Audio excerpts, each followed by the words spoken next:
Chavez Biography. Cesar Estrada Chavez was born March 31, 1927 near Yuma, Arizona. Chavez was named after his grandfather, who escaped from slavery on a Mexican ranch, and arrived in Arizona during the 1880s. Chavez grandparents homesteaded more than 100 acres in the Gila Valley and raised 14 children. Chavez's father, Librado, started his family in 1924, when he married Juana Estrada. Cesar was the second of their 6 children.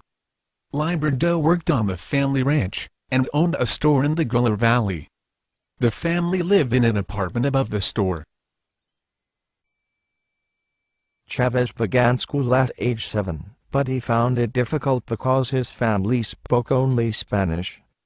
Chavez preferred to learn from his uncles and grandparents, who would read to him in Spanish. In addition, Chavez learned many things from his mother. She believed violence and selfishness were wrong, and she taught these lessons to her children.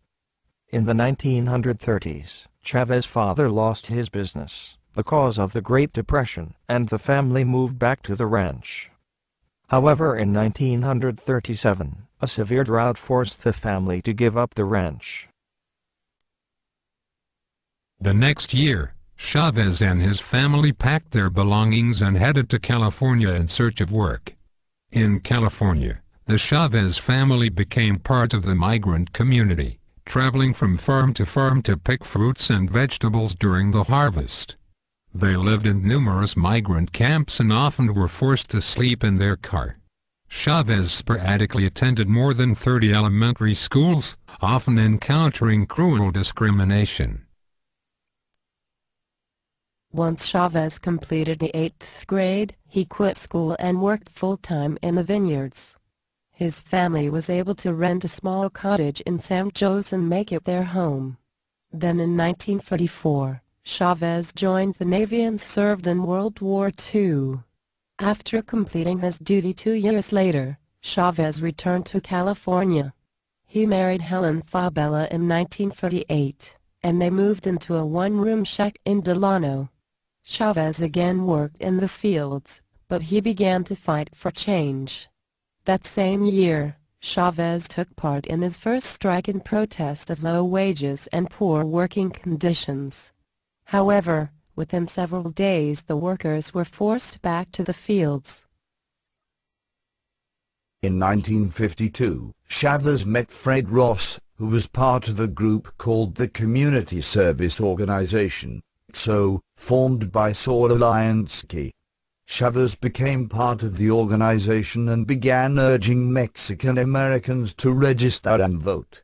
Chavez traveled throughout California and made speeches in support of workers' rights. He became General Director of XO in 1958. 4 years later, however, Chavez left XO to form his own organization, which he called the National Farm Workers Association, NFA. The name was later changed to the United Farm Workers, UFA. In 1965, Chavez and the NFA led a strike of California grape pickers to demand higher wages. In addition to the strike, they encouraged all Americans to boycott table grapes as a show of support. The strike lasted 5 years and attracted national attention. When the U.S. Senate subcommittee looked into the situation, Robert Kennedy gave Chavez his total support. In 1968, Chavez began a fast to call attention to the migrant workers' cause. Although his dramatic act did little to solve the immediate problems, it increased public awareness of the problem. In the late 1960s, the Teamsters attempted to take power from the UFW. After many battles, an agreement was finally reached in 1977. It gave the UFW sole right to organize field workers. In the early 1970s, the UFW organized strikes and boycotts to get higher wages from grape and lettuce growers. During the 1980s, Chavez led a boycott to protest the use of toxic pesticides on grapes. He again fasted to draw public attention. These strikes and boycotts generally ended with the signing of bargaining agreements. Cesar Chavez died on April 23, 1993.